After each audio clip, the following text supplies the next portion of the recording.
Bom dia, boa tarde, boa noite, alunos. Então, estamos começando aqui esse vídeo, primeiro vídeo de manutenção de computadores 2, tá? Então, vamos estar abordando alguns assuntos aqui nesse vídeo. Meu nome é Alex Fonseca, professor de vocês. Então, os temas que nós vamos abordar nessa aula de hoje: como ligar o computador, por mais básico que isso possa parecer, BIOS, CMOS, POST, Setup, Boot, sistema de arquivos, tabela de partição e alocação de arquivos, tá bom? Vamos passar por cada um desses temas rapidamente. Então, gente, ligando o computador, tá? Então, diferente de ligar uma televisão, desde que essa televisão não seja smart, porque se for uma Smart TV também tem muito a ver sobre o processo de ligar o computador, são executados uma série de processos e o sistema operacional desse computador precisa ser carregado até que ele fique disponível, tá, para poder ser utilizado. Então, ligar um computador demora um pouco, tá, para que todos os testes de hardware sejam feitos e para que o sistema operacional seja carregado por completo na memória principal do computador até que a área de trabalho esteja liberada e disponível, tá? E se você tiver muito programa instalado e muito programa inicializado junto com o sistema operacional, aí vai demorar mais ainda para esse computador ligar. Mas vamos ver esse processo de ligar o computador. Primeiramente, a gente precisa entender um pouquinho uma questão chamada abstração de recursos, tá? Aqui de baixo para cima, aqui embaixo nós temos o que é mais baixo nível e aqui em cima o que é mais alto nível. Basicamente, o que é mais baixo nível está mais relacionado à linguagem de máquina, tá? E o que é mais alto nível está relacionado à linguagem humana. Então, lá na base, nós temos o hardware, né? Então, placa-mãe, processador, todos os componentes de hardware que já foram vistos aí em manutenção de computadores 1. Então, quando nós começamos a abstrair esse hardware, a nossa primeira camada de abstração, nós temos a BIOS, a Basic Input Output System, que é o sistema básico de entrada e saída, que vai gerenciar todo o hardware, tá? Então, tudo que é informação que entra e que sai desse hardware é gerenciado por um software, que é a BIOS. Esse software é um software de baixo nível, né? Ele é programado em Assembly, que é uma linguagem muito próxima da linguagem de máquina, né? A linguagem de máquina é a linguagem 0101, mas esse software ele é muito próximo da linguagem de máquina. E subindo um pouco o nível de abstração, nós temos os drivers. Os drivers, eles geralmente são fabricados, são desenvolvidos pelos fabricantes de hardware, por exemplo, uma placa de vídeo. Então a NVIDIA, que é uma fabricante de placas de vídeo, ela vai desenvolver um driver para poder fazer com que o sistema operacional, que está aqui acima do driver, funcione da melhor maneira possível com o hardware, com a sua máquina, beleza? Os drivers, diferentes da BIOS, eles já são programados numa linguagem de alto nível, geralmente numa linguagem C, ok? E eles funcionam como esse intermédio ainda entre o funcionamento do sistema operacional e o funcionamento do hardware.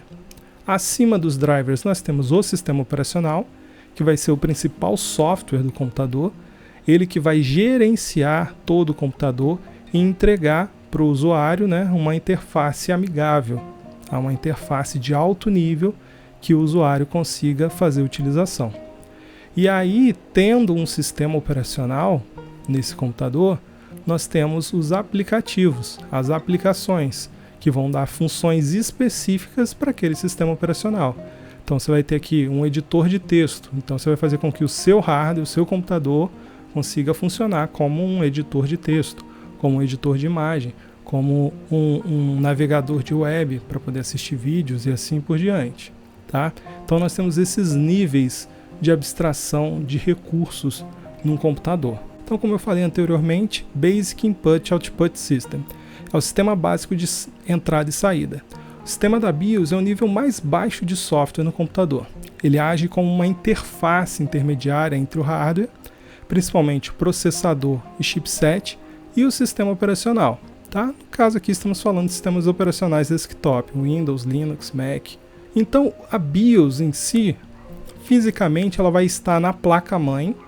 Você vai ver um chipzinho lá de memória não volátil, tá? Uma memória que não se apaga, lá na placa-mãe, e ele já vai vir gravado de fábrica. Então o próprio fabricante da placa-mãe vai ser responsável por desenvolver o software da BIOS, ou ele pode terceirizar também para uma empresa específica que só fabrica software para BIOS.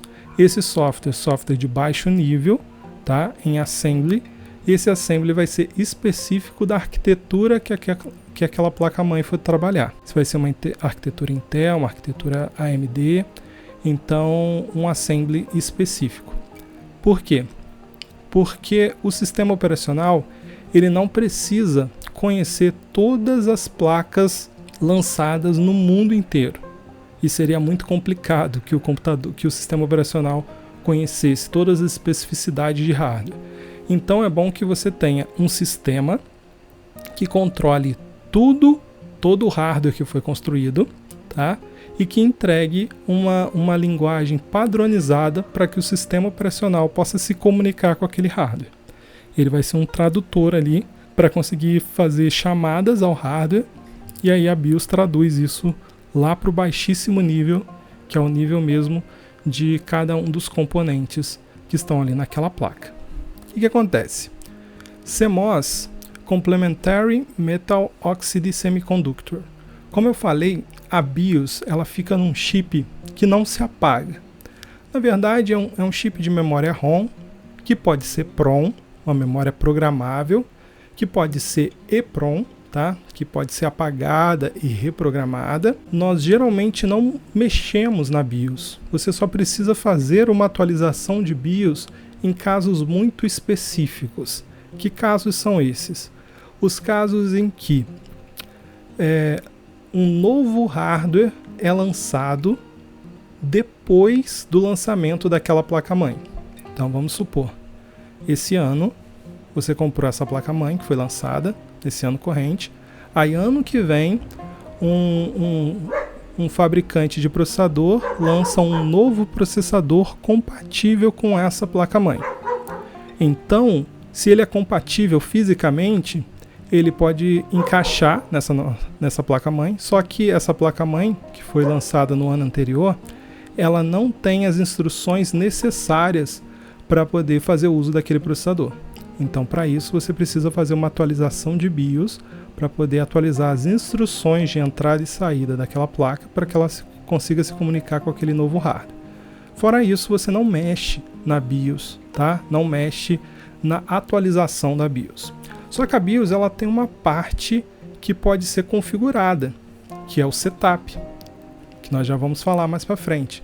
Essa parte que pode ser configurada, ela é armazenada numa memória volátil, que é a CMOS, que está representada aqui na lateral aqui. Essa memória volátil, como se diz, ela precisa estar energizada para poder manter aquela informação. Só que aquela informação ela é de baixíssimo consumo e você só precisa de uma bateria para poder alimentar aquela memória da CMOS, que é a bateria CR2032, que todos os computadores, as placas-mãe possuem, que alimentam aí a CMOS, para que as informações dela não se percam. Quais são as informações dela? São as configurações do setup.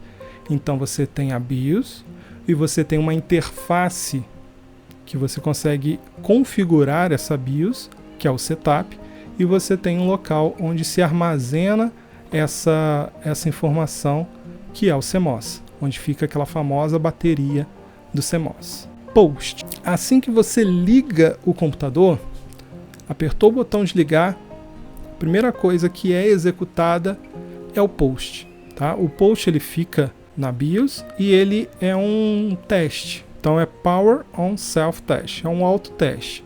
Então o post é um programa de diagnóstico embutido que checa o hardware, assegurando que tudo está presente e funcionando perfeitamente, antes da BIOS iniciar o boot, que é quando carrega o sistema operacional.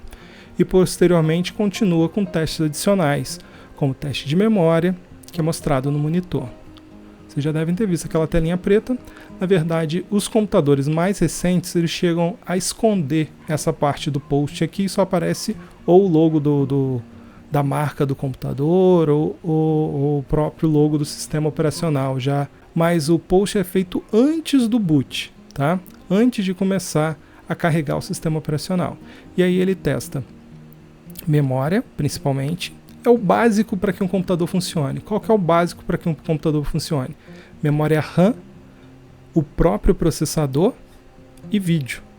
Então você precisa que tenha memória funcionando, processador funcionando, vídeo funcionando. Se algum desses três não estiver funcionando, vai aparecer uma mensagem de erro, ou algum barulho, ou até mesmo não vai dar vídeo, né? Por exemplo, se for vídeo, o monitor simplesmente não vai nem ligar, tá? E nós temos aquele bip famoso, ele é do post, é o finalzinho do post, que diz que está tudo ok, ok? Algum controlador, então ele pode solicitar que tenha um teclado plugado no computador, mas isso pode ser configurado depois no setup. Setup, então é o programa que grava os dados que são utilizados pela BIOS, que são armazenados num tipo de chip chamado CMOS, conforme vimos anteriormente. Então essa telinha aqui que nós estamos vendo, existem vários setups, mas geralmente eles são no modo texto.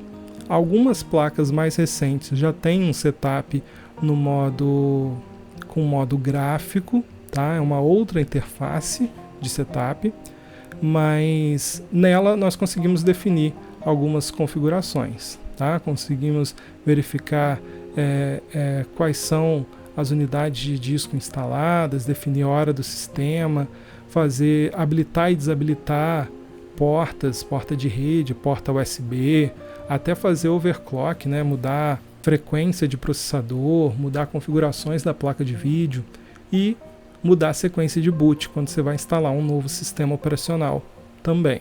Então nós temos algumas fabricantes setup, como a American Megatrends, a Phoenix, então talvez você já tenha visto algumas dessas marcas aparecendo antes do boot, antes de ligar o sistema operacional. O boot é o ato de você carregar o sistema operacional na memória RAM. Então quando falar vai dar um boot, então nada mais é do que você ligar o computador e fazer com que o sistema operacional que fica no armazenamento secundário, né, no HD, ele seja carregado na memória principal, porque a memória principal, que é a memória RAM, que é a memória de trabalho. Você só consegue utilizar o computador porque aquela informação ela está na memória RAM. Se ela tiver simplesmente na memória de armazenamento secundário, você não consegue fazer uso dela. Seria extremamente lento, nós não conseguiríamos fazer uso dessa memória. Sistema de arquivo. Beleza, então ali nós encerramos a questão de ligar o computador, tá? Então, no momento que você apertou ali o botão de ligar, acontece tudo isso. Você tem uma BIOS que controla o hardware do seu computador, que executa o post, que faz o teste para ver se os principais hardwares estão funcionando, tá? Depois disso, ele aciona o boot, que carrega as informações que estão numa mídia de armazenamento secundário, que pode ser o HD do seu computador, ou se você estiver instalando um novo sistema operacional, pode ser o próprio pendrive, e aí essa informação do sistema operacional é carregada na memória principal. E aí depois de carregado, se tudo estiver ok, essa informação ela vai ser acessada. Sistema de arquivo. Vamos lá. Um sistema de arquivo é a estrutura usada pelo computador para organizar dados em um disco rígido. Se você está instalando um novo disco rígido, é necessário particionar e formatar esse disco usando um sistema de arquivo antes de começar a armazenar dados ou programas. Então, qualquer mídia de armazenamento secundário, seja um HD, seja um SSD, seja um pendrive, seja um HD externo, todas essas mídias, elas precisam de um programinha, que é o sistema de arquivo, para que ela funcione. Esse software, digamos assim, é o responsável por gerenciar a alocação dos arquivos dentro daquela unidade de disco, tá? Cada sistema operacional ele vai ter um sistema de arquivo específico para que você possa formatar aquela mídia de armazenamento para receber aquele sistema operacional. Então, toda vez que nós falamos que vamos formatar o computador, nós estamos restaurando uma estrutura de sistema de arquivos nele. Formatou o pendrive, você está colocando uma estrutura de sistema de arquivo. Então, quando você vai formatar o pendrive do seu computador, você precisa definir qual é o sistema de arquivo que vai ser utilizado. Então, no Windows, nós tínhamos lá no longínquo Windows 95 o FAT16, FAT é de File Allocation Table, né, tabela de alocação de arquivos, que nós vamos falar mais à frente. Depois o FAT32 no Windows 98, até chegar o NTFS no Windows XP, tá, o New Technology File System.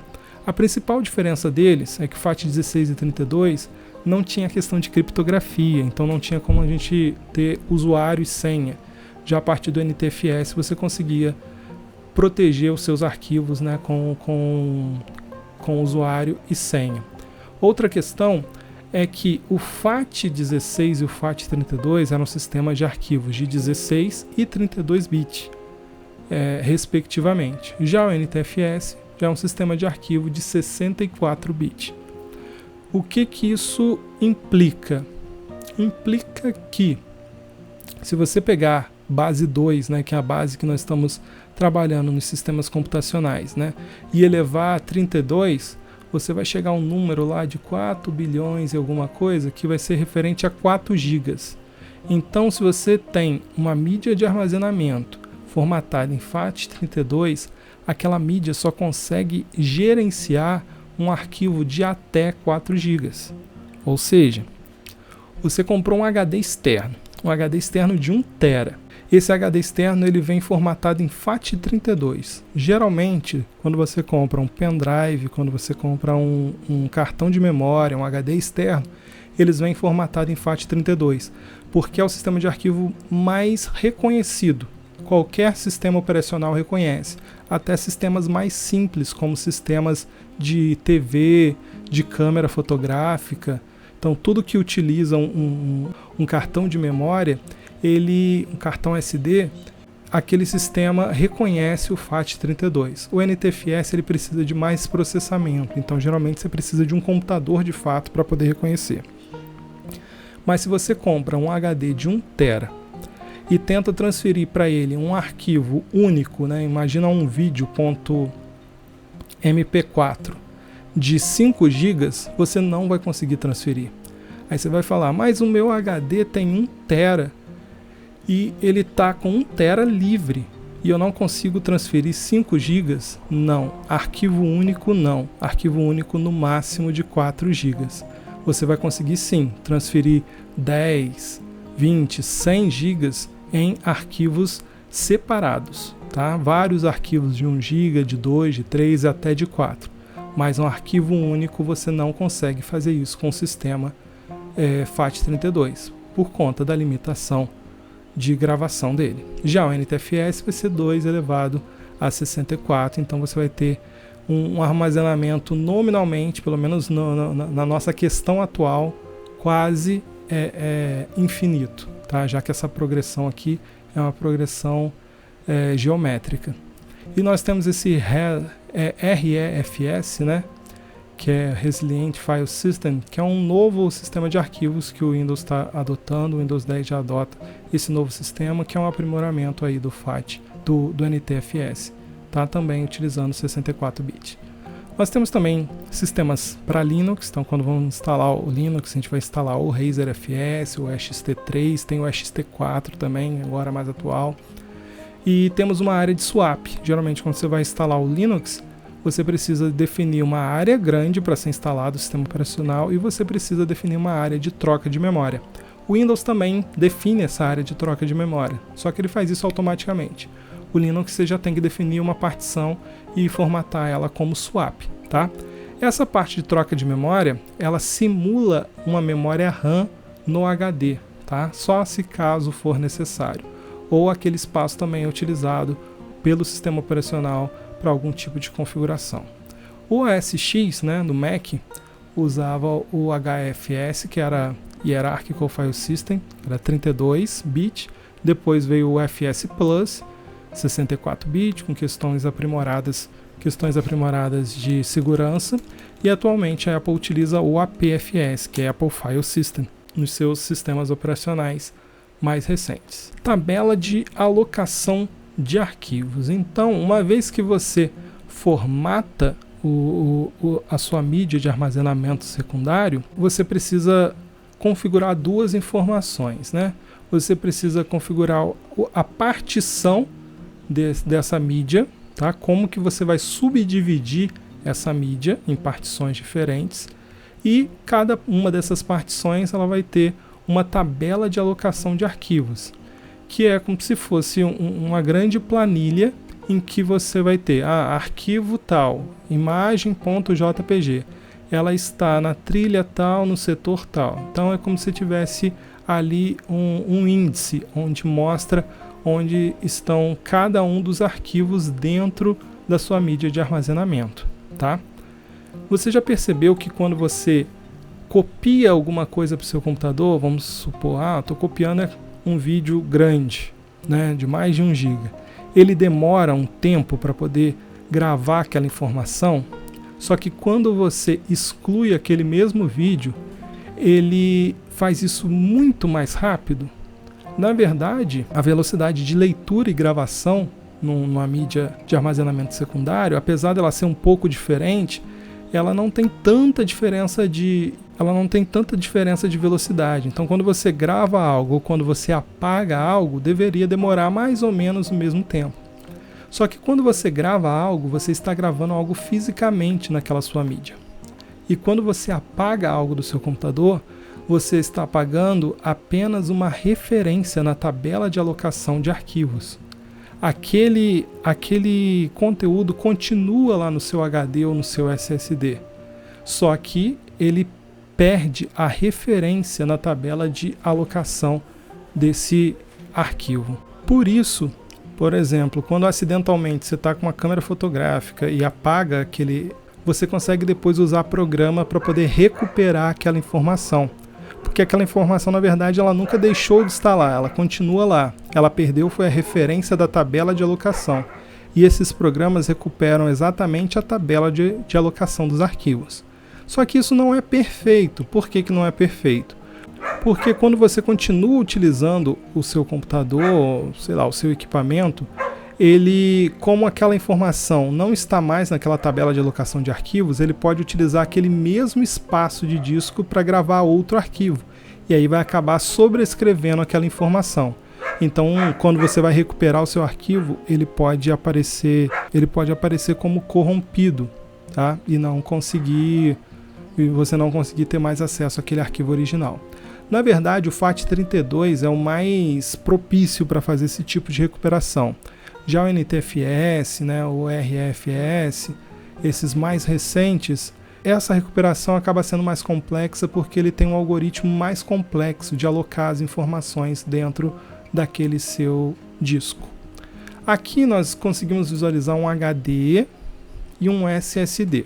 O HD, que é mais barato, né, que geralmente você consegue comprar em um de 1 tera, 2 teras, ele tem um disco, né, de fato um disco lá dentro, na verdade vários discos, e ele possui um braço mecânico, e a informação ela é gravada aqui de forma magnética, ele vai magnetizando, né, essas trilhas, e aí separa esse disco em trilhas e setores e vai magnetizando. Você tem esse disco gira e esse braço ele faz um movimento ali para dentro e para fora do próprio disco. Quando você tem um HD, a leitura e a gravação acaba sendo mais demorada. E como você tem várias partes físicas nesse hardware aqui, ele acaba sendo sensível a impacto, a diferença de temperatura, tá? Então é muito mais fácil a informação se corromper quando você tem um HD. Fora que aqui a informação ela pode se fragmentar.